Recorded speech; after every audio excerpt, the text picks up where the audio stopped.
जय Hind and hello guys, स्वागत है आपका आपके अपने YouTube चैनल ज्ञानदेह होस्ट में। एंड इस वीडियो में मैं आपको बताने वाला हूं CRPF constable tradesman apply online 2026 process के बारे में कि कैसे आपको ये फॉर्म फिलअप करना है। गाइस, अगर आपने अभी तक ये फॉर्म नहीं भरा तो आपके पास बहुत ही अच्छा मौका है कि बाकी कैंडिडेट की गलतियों से सीख करके आपको अपना फॉर्म भरना है ताकि आपका फॉर्म रिजेक्ट ना हो। क्योंकि गाइज एक कॉमन मिस्टेक सभी कैंडिडेट कर रहे हैं और जो यूट्यूब के ऊपर मेरे अलावा जो वीडियोज़ मिलेगी आपको फॉर्म फिलअप की, उसमें आपको वो चीज़ कोई नहीं बता रहा है। और वो चीज़ ये है कि जो आप फोटो अपलोड करते हैं उसमें आपको फ़ोटो के ऊपर डेट लिखना अनिवार्य है, यानी कि डेट ऑन फोटो होना ज़रूरी है। जिन कैंडिडेट ने फॉर्म भरा है और उसमें जो फ़ोटो अपलोड की है और उसके ऊपर डेट नहीं लिखी कि कौन सी डेट में आपने फ़ोटो को लिया है, और वो जो डेट लिख रहे हैं वो आपकी 3 महीने से पुरानी भी नहीं होनी चाहिए।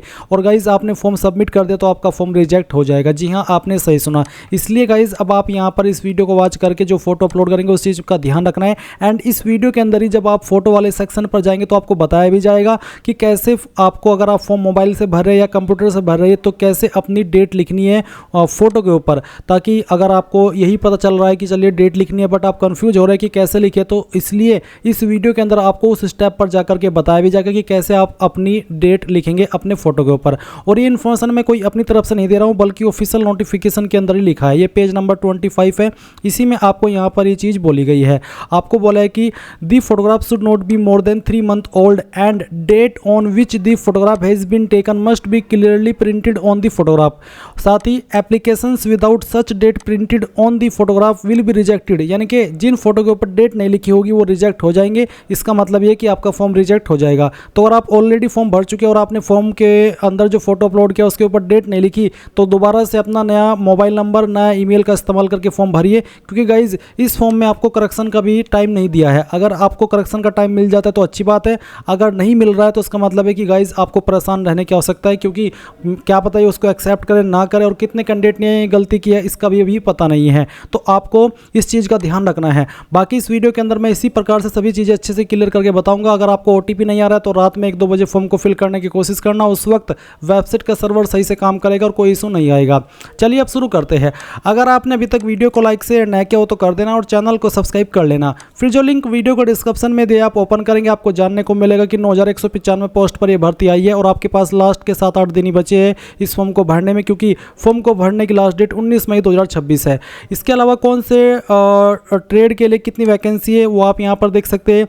इसमें जो वाशरमैन है, वाटर कैरियर है, फिर आपका सफाई कर्मचारी है, इसके अलावा आपका माली है, वो सभी ट्रेड है जिन पर सिंपल 10वीं से आप अप्लाई तो करेंगे ही। साथ ही अगर आपको इनसे जुड़ा हुआ काम अभी नहीं भी आता है तो आप अप्लाई करने के बाद उस काम को सीख सकते हैं। बाकी जो ट्रेड है उन पर सीखने में थोड़ा ज़्यादा समय लग जाता है, बट इन ट्रेड पर कम समय के अंदर ही आप काम को सीख सकते हैं।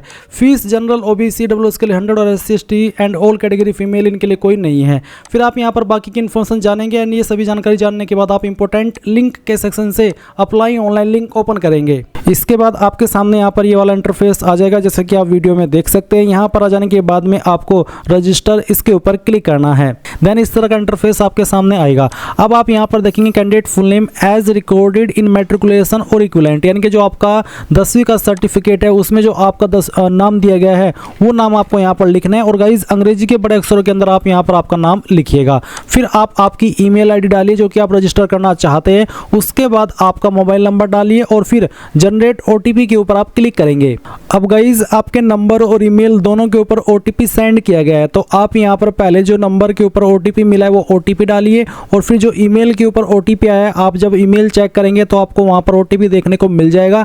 अगर लेट हो गया है, OTP आपको तुरंत नहीं आया तो थोड़ा सा वेट कर लेना है, या फिर जो आपका स्पैम फोल्डर है वो आपको चेक कर लेना है। कई बार थोड़ा वक्त लग जाता है जब वेबसाइट का सर्वर डाउन होता है, बट इसका मतलब ये नहीं कि OTP नहीं आएगा। OTP आपका 100% आएगा, बस आपको यहाँ पर थोड़ा सा वेट कर लेना है अगर आपको तुरंत OTP न आए। और अगर आपको तुरंत OTP आ जाए तो आप यहाँ पर डाल देंगे इस तरह से और फिर वेरीफाई OTP इसके ऊपर क्लिक कर देंगे। देन गाइज इस तरह से आपके सामने इंस्ट्रक्शंस आएंगे जैसे कि आप वीडियो में देख सकते हैं। अब आप यहाँ से इसको इस तरह से क्लोज कर देंगे और क्लोज करने के बाद में आपको अप्लाई न्यू एडवर्टाइजमेंट इसके ऊपर क्लिक करना है। इसके ऊपर क्लिक करने के बाद आपको यहाँ पर constable technical and tradesman and pioneer की जो वैकेंसी है वो देखने को मिल जाएगी। अब आप अप्लाई हियर इसके ऊपर क्लिक करेंगे। इसके बाद आपके सामने इस तरह से जानकारी आएगी। आप यहाँ पर इसमें नीचे की तरफ आएंगे और आपकी जो आइडेंटिटी डिटेल है वो एंटर करेंगे। इसमें आपको बताना है कि आप आपकी आईडी कौन सी आईडी से वेरीफाई करना चाहते हैं, जैसे कि passport, pan card, driving licence, Aadhaar, voter ID. तो जिस भी माध्यम से कराना चाहते हैं वही आप यहाँ पर सेलेक्ट कर ले।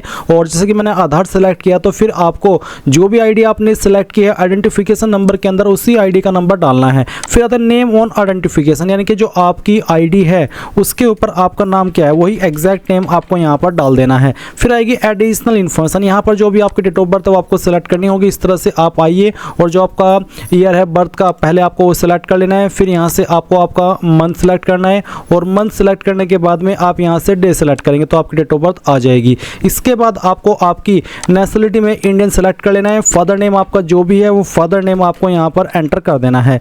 इसके बाद गाइज आप यहाँ पर देखेंगे मदर नेम, तो आपको आपकी माताजी का नाम एंटर करना है। फिर permanent identification mark on body, यानी कि आपकी बॉडी के ऊपर ऐसा निशान जिससे आपकी बॉडी की पहचान होती है। निशान आपकी बॉडी के ऊपर कहीं पर भी हो सकता है, चाहे जलने का निशान हो, चाहे कटने का, या फिर कोई बर्थ मार्क। आप उस निशान के बारे में यहाँ पर लिख देंगे। उसके बाद जेंडर मेल फीमेल जो भी है वो आप सेलेक्ट कर लेंगे। मैरिटल स्टेटस क्या है, married, unmarried, divorce, window, widower, जो भी आपका स्टेटस है वो आप यहाँ पर सेलेक्ट कर लीजिए। इसके बाद आती है डोमिसाइल डिटेल। आपसे पूछेगी क्या आपके पास डोमिसाइल है या फिर पीआरसी सर्टिफिकेट, क्या आपके पास डोमिसाइल या पीआरसी प्रमाण पत्र है, तो ये आपको यस करना, नहीं तो आप नो करेंगे।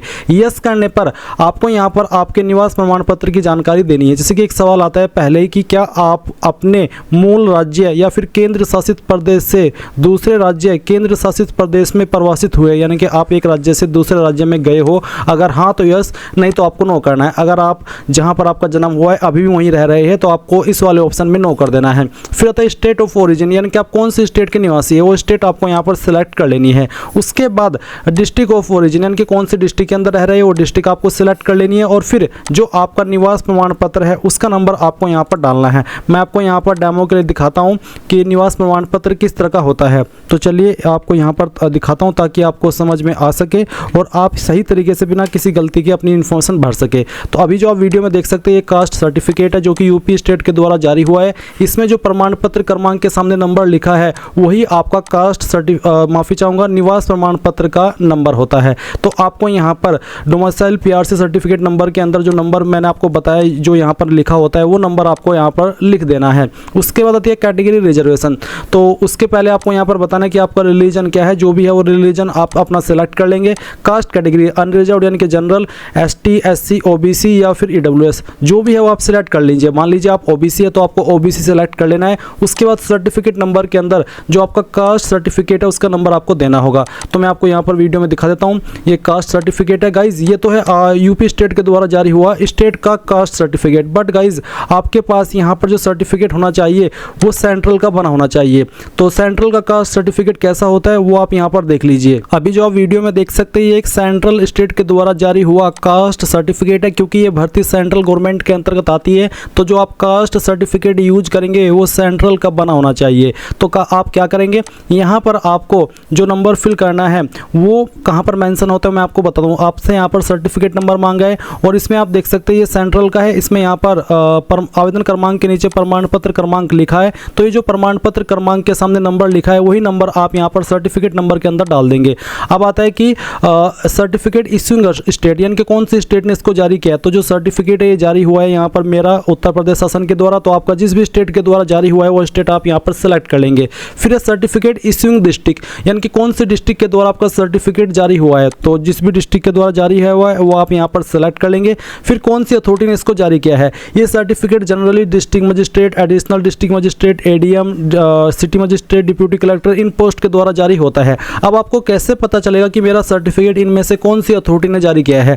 आपको आपका सर्टिफिकेट देखना है। अभी ये आप देख सकते हैं मेरे पास सेंट्रल का कास्ट सर्टिफिकेट है और इसमें यहाँ पर सक्षम अधिकारी के बाद में लिखा है तहसीलदार।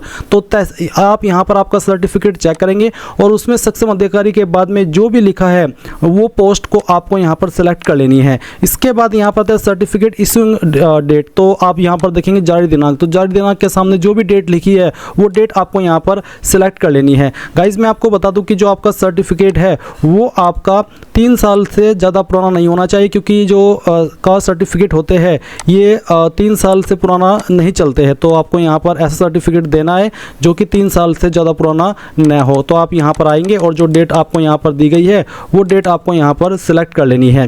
तो इस तरह से आप यहाँ पर इसको सिलेक्ट कर लीजिएगा। अब आता है आपका अदर रिजर्वेशन डिटेल। यहाँ पर पूछा है मोड ऑफ रिक्रूटमेंट, भर्ती का तरीका। तो आप यहाँ पर डायरेक्ट रिक्रूटमेंट या एक्स सर्विसमैन, तो अगर आप फ्रेशर है तो आप डायरेक्ट एंट्री डी सेलेक्ट कर लेंगे। फिर पूछे कि आप एक भूतपूर्व सैनिक है, अगर है तो यस, नहीं तो आप नो ही रखेंगे या फिर ये ऑटोमेटिकली नो ही रहेगा अगर आप यहाँ पर डी में मोड ऑफ रिक्रूटमेंट में डी सेलेक्ट करते हैं। अब सवाल पूछेगी कि आपके खिलाफ कोई आपराधिक मामला लंबित है, यानी कोई केस पेंडिंग है, अगर हाँ तो यस, नहीं तो आपको नो करना है। उसके बाद क्या आप 1984 दंगों में मारे गए पीड़ितों के बच्चे या फिर आश्रित है, अगर हाँ तो यस, नहीं तो यहाँ पर भी नो कर देना है।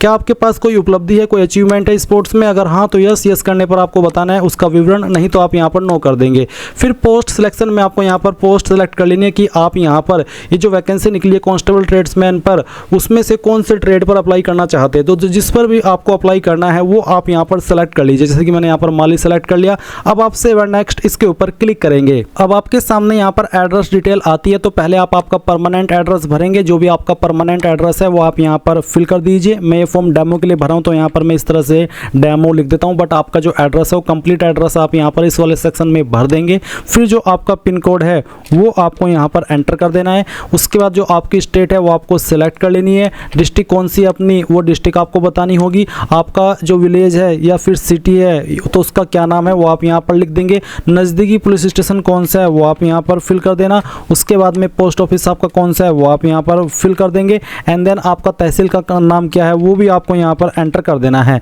फिर नीचे आता है कोरस्पोंडेंस एड्रेस यानी कि प्रेजेंट एड्रेस। तो अगर आपका प्रेजेंट एड्रेस और परमानेंट एड्रेस सेम ही है तो गाइज आपको यहाँ पर सेम एज परमानेंट एड्रेस इस बॉक्स को टिक कर देना है। बट अगर आपका प्रेजेंट एड्रेस और परमानेंट एड्रेस अलग अलग है तो अनटिक करके अलग से आप कोरस्पोंडेंस एड्रेस में अपना प्रेजेंट एड्रेस भर सकते हैं। इसके बाद आप यहाँ पर सेव एंड नेक्स्ट इसके ऊपर क्लिक करेंगे। अब गाइज यहाँ पर आपके सामने क्वालिफिकेशन का सेक्शन आ जाएगा। तो क्वालिफिकेशन टाइप में आप सबसे पहले एसएससी मैट्रिक हाई स्कूल ये वाला जो ऑप्शन है वो सेलेक्ट करेंगे। फिर जो 10वीं का सर्टिफिकेट नंबर है वो आप यहाँ पर डाल देंगे। किस साल के अंदर आपने आपकी 10वीं पास की थी वो साल आपको यहाँ पर सेलेक्ट कर लेना है। इसके बाद आप यहाँ पर देखेंगे बोर्ड यूनिवर्सिटी स्टेट। तो आपका जो स्टेट है वो कौन सा है जहाँ से आपने आपकी 10वीं की है वो स्टेट आपको सेलेक्ट कर लेनी है। जैसे कि मैंने यहाँ पर उत्तर प्रदेश सेलेक्ट किया। अब आपको बताना है उत्तर प्रदेश में आपने कौन से बोर्ड से आपकी 10वीं पास की है। जैसे कि यहाँ पर सीबीएसई बोर्ड है, आईसीएसई बोर्ड है, अदर बोर्ड है, Punjab state board of technical education है, स्टेट बोर्ड है और स्टेट टेक्निकल बोर्ड है। गाइज अगर आपको ये नहीं देखने को मिल रहा है कि मैं उत्तर प्रदेश से हूँ बट यहाँ पर यूपी बोर्ड नहीं आ रहा है, तो मैं आपको बता दूं कि जो स्टेट बोर्ड होता है, स्टेट बोर्ड का अगर आप ऑप्शन सेलेक्ट करते हैं तो ऑटोमेटिकली आपका यूपी बोर्ड माना जाएगा। मान लीजिए आप मध्य प्रदेश से अप्लाई कर रहे हैं या फिर बिहार से अप्लाई कर रहे हैं तो आप बिहार यहाँ पर सेलेक्ट करके बोर्ड यूनिवर्सिटी स्टेट के अंदर बोर्ड यूनिवर्सिटी में यहाँ पर स्टेट बोर्ड सेलेक्ट कर सकते हैं। ऑटोमेटिकली आपका जो बिहार बोर्ड है वो माना जाएगा। तो ये चीज़ आपको समझ आ गई। तो मैंने उत्तर प्रदेश से की है और मैं यहाँ पर स्टेट बोर्ड सेलेक्ट कर लेता हूँ, तो इसका मतलब है कि यूपी बोर्ड से मैंने अपनी 10वीं की है। अब आप यहाँ पर ऐड के ऊपर क्लिक करेंगे तो जानकारी ऐड हो जाएगी। इसके बाद गाइज आपको यहाँ पर अगर आपने 12वीं की है तो 12वीं की जानकारी सेम तरीके से भर देनी है। सर्टिफिकेट नंबर, आपका पासिंग ईयर, आपका स्टेट जहाँ से की है और फिर आपका बोर्ड। अगर आपने डायरेक्टली इसके बाद में कोई डिप्लोमा किया तो आप डिप्लोमा की जानकारी भर सकते हैं, जैसे कि अभी मैंने आपको फिल करके दिखाई है। और गाइज अगर आपने ITI की है तो आप यहाँ पर इसके बाद ITI सेलेक्ट कर लेंगे। फिर आपका जो ITI का सर्टिफिकेट नंबर है, अगर आपका 1 ईयर का कंप्लीट हुआ तो आप पहले ईयर का जो सर्टिफिकेट मिला है या मार्कशीट मिली है उसका जो नंबर है वो आप यहाँ पर डाल दीजिएगा। किस साल के अंदर आपने क्वालिफिकेशन की है वो साल आप यहाँ पर सिलेक्ट कर लेंगे। इसके बाद गाइज आपको यहाँ पर बताना है आपकी स्टेट कहाँ से की है, तो चलिए स्टेट सेलेक्ट कर लीजिए। फिर आपको यहाँ पर आपकी यूनिवर्सिटी का नाम देना है। यहाँ पर काफ़ी सारे यूनिवर्सिटी देखने को मिल रही है, अगर इसमें है तो अच्छी बात है, नहीं तो आप अदर का ऑप्शन सेलेक्ट कर लेंगे। अदर का ऑप्शन सेलेक्ट करने पर गाइज आप यहाँ पर नीचे ऐड के ऊपर क्लिक कर देंगे तो ये जानकारी आपकी इस तरह से ऐड हो जाएगी। इसके बाद आप यहाँ पर सेव एंड नेक्स्ट के ऊपर क्लिक करेंगे। फिर आती है आपकी यहाँ पर अगेन पोस्ट की इन्फॉर्मेशन। तो सिलेक्ट पोस्ट के ऊपर क्लिक करके आप आपकी पोस्ट सेलेक्ट कर लेंगे।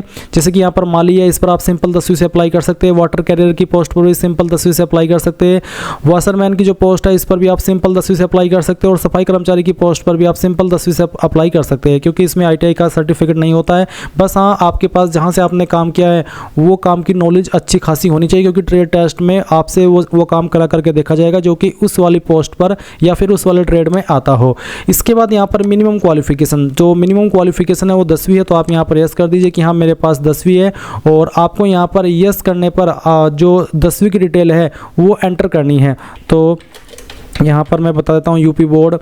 इसके बाद में आपको यहाँ पर इस तरह से लिखना है रोल नंबर जो भी था आपका, वो रोल नंबर आप यहाँ पर एंटर कर दीजिएगा इस तरह से, जैसे कि मैं आपको फिल करके दिखा रहा हूँ। मैंने यहाँ पर रोल नंबर लिखा और जो भी आपका 10वीं का रोल नंबर था वो आप यहाँ पर डाल दीजिए।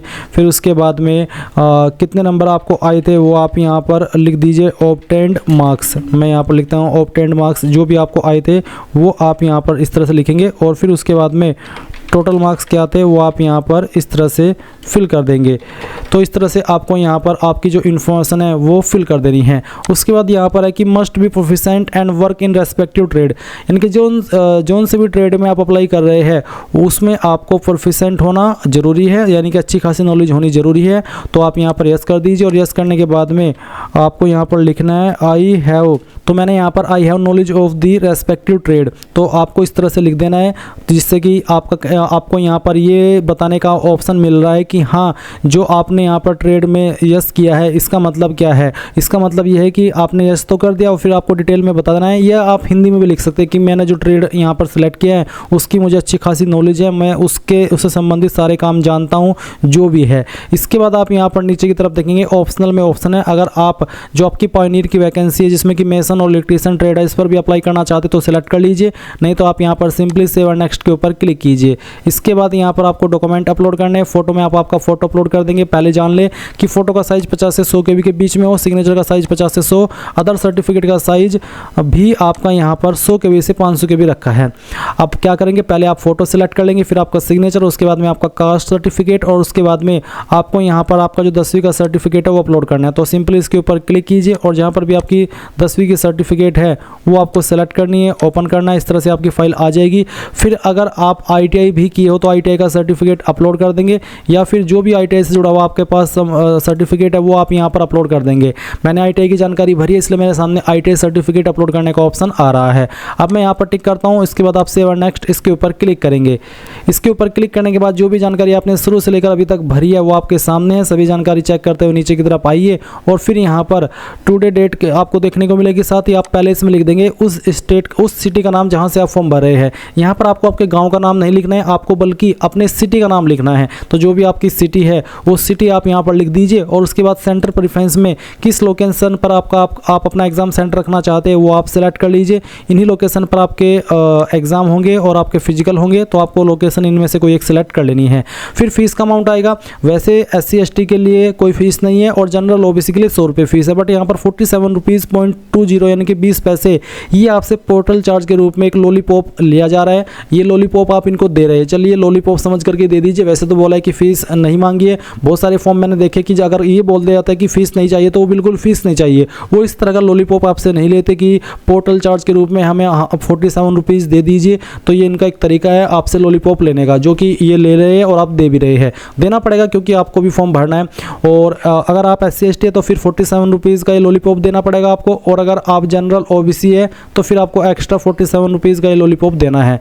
और उसके बाद यहाँ पर आप पेमेंट गेटवे देखेंगे और फिर उसके बाद यहाँ पर टिक करके पे नाउ इसके ऊपर क्लिक कर देंगे। देन गाइज यहाँ पर आपको पेमेंट के पेज पर ट्रांसफर किया जाएगा। आप आपकी fees, card, net banking, UPI यानी कि जिस माध्यम का इनमें से इस्तेमाल करके जमा करना चाहे कर सकते हैं।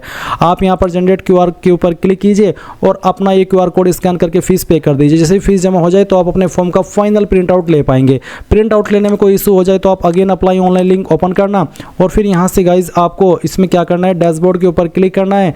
डैशबोर्ड के ऊपर क्लिक करने के बाद इसको क्लोज कर देना है और यहाँ पर आप आपके फॉर्म का जो स्टेटस है वो भी देख सकते हैं। और यहाँ से आप इसका अगर फी पेमेंट नहीं कर पाए तो पे भी कर सकते हैं अगेन, और अपना फॉर्म का प्रिंट भी फाइनल यहाँ से ले सकते हैं। इस तरह से गाइज आप लोग CRPF ट्रेड्समैन ऑनलाइन फॉर्म 2026 भर पाएंगे। आई होप ये प्रोसेस आपको पसंद आया होगा। So thanks for watching. जय हिंद। अब गाइज यहाँ पर आपके सामने फोटो डॉक्यूमेंट का सेक्शन आ जाएगा। मैंने ये चीज़ें पहले से अपलोड कर लिया ताकि मैं आपको अच्छे से चीज़ें एक्सप्लेन कर सकूँ। आपको यहाँ पर पहले तो ये जान लेना है कि जो आप फोटो अपलोड करेंगे उसका साइज 50 KB से 100 KB के बीच में होना चाहिए। सिग्नेचर का साइज भी 50 से 100 KB के बीच में, एंड जो अदर सर्टिफिकेट उनका साइज 100 KB से 500 KB के बीच में रखा है। सबसे महत्वपूर्ण चीज़ है गाइज, जो आप फोटो अपलोड कर रहे हैं इसमें आपको बिल्कुल गलती नहीं करनी है। आप यहाँ पर सिंपल फोटो अपलोड नहीं करेंगे। मैंने आपको पहले भी बताया और अब मैं अगेन यहाँ पर आपको बता दे रहा हूँ कि जो आपको फोटो अपलोड करना है उस फोटो के ऊपर गाइज आपकी डेट भी लिखी होनी चाहिए, नहीं तो आपका फॉर्म रिजेक्ट हो जाएगा। जी हाँ, आपने सही सुना। मैं इसकी जानकारी ऑफिशियल नोटिफिकेशन से एक बार आपको कंफर्म करा देता हूँ। आप देख सकते हैं पेज नंबर 25 है ऑफिशियल नोटिफिकेशन का, और आपको यहाँ यहाँ पर इसमें जो फोटो अपलोड करने को बोला है उसके संबंध में इन्होंने कुछ इंस्ट्रक्शंस दिए। आपको बोला है कि the candidate are required to upload the scanned colour passport size photograph, जो कि आप जेपीजी या फिर जेपीजी फॉर्मेट में अपलोड करेंगे। साथ ही एक लाइन है कि the photograph should not be more than 3 months old and date on which the photograph has been taken must be clearly printed on the photograph. Applications without such date printed on the photograph will be rejected. यानी कि guys जो आपका photo है वो आपका 3 महीने से पुराना नहीं होना चाहिए और साथ ही आपके फोटो के ऊपर क्लियरली लिखा होना चाहिए कि आपने इस फोटो को किस डेट में लिया है। साथ ही आपको ये भी कह दिया है कि applications without such date printed, यानी कि जिन एप्लीकेशंस में जो फोटो अपलोड होगा और उसके ऊपर अगर डेट न हुई कि कौन सी डेट में फोटो को प्रिंट किया है या फिर लिया है, तो गाइज आपका फॉर्म रिजेक्ट कर दिया जाएगा। जी हाँ, आपने ये लाइन बिल्कुल सही सुनी। तो ये गलती बहुत सारे कैंडिडेट मुझे लगता है कि कैंडिडेट कर भी चुके होंगे, और अगर आप कर चुके हैं तो गाइज अभी आपको एडिट करने का भी कोई मौका नहीं दिया जा रहा है। आप सीआरपीएफ को कॉन्टैक्ट कीजिए, अगर उनके हेडक्वार्टर पर जा सकते तो वहाँ पर जाइए, ताकि उनको इस संबंध में मालूम हो कि बहुत सारे ऐसे कैंडिडेट हैं जो कि हज़ारों की संख्या में जिन्होंने ये गलती कर दी है, ताकि जो सीआरपीएफ है आपको दूसरा मौका दे आपके फॉर्म को करेक्शन करने का। क्योंकि करेक्शन करने के लिए अभी बिल्कुल भी नहीं बोला है इन्होंने, ना ही नोटिफिकेशन के अंदर कहा है कि हम करेक्शन कराएंगे फॉर्म फिल होने के बाद में। तो अगर आपकी बहुत सारी गलती हो चुकी है, बहुत सारे कैंडिडेट ने कर दी है, तो मे भी आपको मौका मिल जाए आपके फॉर्म को करेक्ट करने का, जिसमें कि फिर आप आपका फोटो चेंज कर सकते हैं। अब ये फोटो के ऊपर डेट आपको कैसे लिखनी है वो भी मैं आपको बताता हूँ। चाहे आप फॉर्म मोबाइल से भरे या कंप्यूटर से, आपको क्या करना है, गूगल के अंदर आना है और सर्च करना है फोटो एडिटर। सर्च करने के बाद आप यहाँ पर एक वेबसाइट देखेंगे, I love image free online photo editor. आप इसको ओपन कर लेना, फिर सिलेक्ट इमेजेस इसके ऊपर क्लिक करना, और जो भी फोटो आप अपलोड करने वाले हैं वो फोटो आपको यहाँ पर सिलेक्ट कर लेना है। जैसे कि मैं यहाँ पर इस फोटो को सिलेक्ट करता हूँ, ओपन करता हूँ। उसके बाद में आप यहाँ पर टेक्स्ट इसके ऊपर क्लिक करेंगे, ऐड टेक्स्ट के ऊपर क्लिक करेंगे, और फिर आप यहाँ पर इस तरह का एक ये देखेंगे। इसमें आपको क्या लिखना है, डीओपी। डीओपी का मतलब होता है डेट ऑन फोटो, और फिर जिस भी डेट में आप फॉर्म को भर रहे हैं वही डेट आपको यहाँ पर डाल देनी है। बस वो जो डेट है वो आपकी 3 महीने से पुरानी नहीं होनी चाहिए। इसके बाद आप इसको जिस कलर में करना चाहे वो कलर आप यहाँ पर कर सकते हैं, और अगर आपको इसको साइज़ में कम ज़्यादा करना है तो वो भी आप कर सकते हैं। ये बहुत ही आसान है। इस तरह से बस आपको इस पर डेट लिख देनी है, चाहे डेट आपकी कहीं पर भी लिखी हुई हो, बस डेट लिखी होनी चाहिए, नहीं तो गाइज इशू हो जाएगा। तो ये चीज़ आपको कर लेनी है, एंड आप यहाँ पर इसको सेव के ऊपर क्लिक करके इस तरह से सेव कर लेंगे। ये फाइल आपकी डाउनलोड हो जाएगी, इस तरह से डाउनलोड होकर के आपके सामने आ जाएगी। फिर आप यहाँ पर इस फाइल को अपलोड कर देंगे। इस फाइल को अपलोड करने के लिए आप क्या करेंगे, यहाँ पर क्लिक टू अपलोड फोटो इसके ऊपर क्लिक करेंगे, एंड जहाँ पर भी आपने फाइल रखी है वो फाइल आप सिलेक्ट कर लेंगे। एंड गाइज अगर आप फॉर्म कंप्यूटर से भर रहे हैं तो गाइज आपको कैसे फोटो को एडिट करना है वो भी मैं आपको बताता हूँ। ये मेरे पास एक फ़ोटो है, मैं यहाँ पर इस फोटो को सिलेक्ट करता हूँ। आपको फ़ोटो के ऊपर राइट क्लिक करना है, और फिर आपको यहाँ पर एडिट विद पेंट इसके ऊपर क्लिक कर देना है। और उसके बाद जो भी आपका फ़ोटो है उसमें आपको इस तरह से ऊपर की तरफ स्पेस कर लेना है। ऊपर की तरफ नहीं बल्कि नीचे की तरफ करना है। नीचे की तरफ मैं ऑलरेडी कर चुका हूँ। और फिर स्पेस करने के बाद में आप यहाँ पर, चलिए मैं पहले इसको रिमूव करके आपको नए सिरे से दिखाता हूँ। मैं इस तरह से यहाँ पर इस डेट को हटा देता हूँ और आपको बताता हूँ कि कैसे आपको करना है। जो भी आपका फ़ोटो आपने लिया है जिसका साइज़ 50 से 100 KB के बीच में हो, आपको उसको नीचे की तरफ स्क्रॉल करना है। फिर यहाँ पर आपको ए टेक्स्ट के ऊपर क्लिक करना है, और उसके बाद में आपको लिखना है DOP, और उसके बाद ये इस तरह से फिर आपको यहाँ पर डेट डाल देनी है, और उसके बाद आप यहाँ पर इस तरह से इसको एडजस्ट कर लेना, और आपको बस यहाँ पर इसको इस तरह से कर देना है ताकि ये इसमें आ जाए। ये आ गया फ़ोटो, और उसके बाद आप उसको सेव कर देंगे। कलर चाहे कोई भी हो, कुछ से कोई फ़र्क नहीं पड़ता। और उसके बाद आप इस फाइल को सिलेक्ट कर लेंगे। चलिए मैं यहाँ पर ये फाइल आपको सिलेक्ट करके दिखाता हूँ। अब वो जो आपकी डेट है, चाहे वो फ़ोटो के ऊपर हो या फिर फ़ोटो के नीचे हो, जैसे कि मैंने आपको लिख करके दिखाई है, बस आपको ध्यान रखना कि फ़ोटो के ऊपर डेट होनी ज़रूरी है। अब गाइज़ यहाँ पर एक प्रॉब्लम ये भी आपके सामने आ सकती है कि जब आप फ़ोटो अपलोड करें और आपको जानने को मिले कि मेरे फ़ोटो का साइज़ कम हो गया है, 50 KB से कम या फिर 100 KB से ज़्यादा, तो ऐसे में आप क्या करेंगे, आप गूगल के अंदर सर्च करना। अगर आपके फ़ोटो का साइज़ ज़्यादा हुआ है तो आपको सर्च करना है डिक्रीज़ इमेज साइज़ या रिड्यूस इमेज साइज़, और अगर ज़्यादा कम हुआ है तो आपको लिखना है इंक्रीज़ इमेज साइज़। तो आपको ये डिसाइड करना है कि मेरे फ़ोटो का साइज़ कम हुआ है और मुझे ज़्यादा करना है, या ज़्यादा हुआ है मुझे कम करना है। तो जैसे कि मुझे कम करना है तो मैंने यहाँ पर सर्च किया गूगल के अंदर डिक्रीज़ इमेज साइज़, और फिर आपको रिड्यूस इमेज साइज़, ये PI7 टूल के नाम से वेबसाइट ओपन कर लेनी है। फिर सेलेक्ट इमेजेस इसके ऊपर क्लिक करना है, और फिर आपको यहाँ पर वो फाइल सेलेक्ट कर लेनी है जो आपको कम करनी है। मैंने ये फाइल सेलेक्ट कर ली, ओपन किया, उसके बाद में यहाँ पर मैं इसको चलिए 80 KB कर लेता हूँ और उसके बाद मैं रिड्यूस साइज इसके ऊपर क्लिक करता हूँ। तो गाइज आपकी ये फाइल का जो साइज है आपने जो साइज बनाया है उसमें आ जाएगा। फिर आप डाउनलोड के ऊपर क्लिक करेंगे एंड देन फिर आप यहाँ पर क्लिक टू अपलोड इसके ऊपर क्लिक करेंगे। जो साइज आपने अभी कम किया है वो सेलेक्ट करेंगे, ओपन करेंगे, आपकी फाइल यहाँ पर इस तरह से आ जाएगी। इसके बाद आप आपका सिग्नेचर अपलोड करेंगे। सिग्नेचर भी आपको सेम तरीके से अपलोड करना है, जहाँ पर भी फाइल है वो सेलेक्ट कीजिए एंड देन कास्ट सर्टिफिकेट आप अपलोड कर देंगे, 10वीं का हाई स्कूल का सर्टिफिकेट और फिर ITI का सर्टिफिकेट। अगर आप ITI की जानकारी भरे तो ही आपको ये देना है, नहीं तो ये देना कंपलसरी नहीं है। और हाई स्कूल सर्टिफिकेट में अगर आपका मार्कशीट और सर्टिफिकेट अलग अलग है और आप उसको एक ही करके अपलोड करना चाहे तो वो भी आप PDF के फॉर्मेट में कर सकते हैं, या फिर आपको इमेज को मर्ज कर लेना है। कैसे, मैं यहाँ पर दिखाता हूँ। आपको लिखना है मर्ज इमेज या फिर मर्ज PDF। तो आप मर्ज PDF के ऊपर क्लिक करेंगे, यहाँ पर आपको PDF file online select PDF file, जो PDF को आपको मर्ज करना है वो आप सेलेक्ट कर सकते हैं, या फिर आपको इमेज टू PDF सर्च करना है। पहले वाली वेबसाइट ओपन कर लेनी है, सेलेक्ट इमेजेस इसके ऊपर क्लिक करना है, जो भी आपके 2-3 इमेज है उसको सेलेक्ट कर लेना है, कन्वर्ट टू PDF के ऊपर क्लिक करना है, फिर वो फाइल आपको यहाँ पर अपलोड कर देनी है। उसके बाद आप यहाँ पर टिक करेंगे एंड सेव एंड नेक्स्ट के ऊपर क्लिक कर देंगे। इसके बाद गाइज यहाँ पर आपके सामने आपके फॉर्म का प्रीव्यू आएगा, जो भी जानकारी आपने शुरू से लेकर अभी तक भरी है वो आपके सामने आ जाएगी। उसके बाद आप यहाँ पर पहले इसमें डालेंगे कौन सी जगह से आपने फॉर्म को भरा है, आपको आपकी सिटी का नाम देना है। सेंटर प्रेफरेंस में आप यहाँ पर एक अपना चॉइस सेलेक्ट कर लेंगे कि मैं इस लोकेशन पर अपना एग्ज़ाम सेंटर रखना चाहता हूँ। उसके बाद यहाँ पर आपके सामने फ़ीस का अमाउंट आएगा। SC/ST के लिए कोई फ़ीस नहीं है, बस उनके सामने यहाँ पर 47.20 यानी कि 20 पैसे 47 रुपीज़ ये अमाउंट पे करना होगा पोर्टल चार्ज के रूप में। आप पेमेंट गेटवे देखेंगे, फिर आपको यहाँ पर टिक करना है और पे नाउ इसके ऊपर क्लिक कर देना है। पे नाउ के ऊपर क्लिक करने के बाद जैसे आप आपकी फ़ीस पे कर देंगे किसी भी माध्यम का इस्तेमाल करके और वो आपकी सक्सेसफुल रहेगी, तो गाइज आप अपने फॉर्म का फाइनल प्रिंट आउट ले पाएंगे। अगर फाइनल प्रिंट आउट अभी नहीं लिया जा रहा है तो कोई टेंशन वाली बात नहीं है, क्योंकि ये अगर आपकी फॉर्म की डेट भी निकल गई तब भी आप इसको बाद में भी प्रिंट कर सकते हैं। एंड अगर कोई इशू आ रहा हो प्रिंट करने में तो बता देना, मैं नेक्स्ट वीडियो में आपको पेमेंट करने के बाद में कैसे प्रिंट लेना है उसके बारे में भी जानकारी दे दूंगा। तो ये थी गाइज कंप्लीट इन्फॉर्मेशन जो कि मैंने आपको यहाँ पर इस वीडियो में एक्सप्लेन कर दी है। आई होप आप किसी से भी कोई भी गलती नहीं होगी इस फॉर्म को भरने में। So thanks for watching. जय हिंद।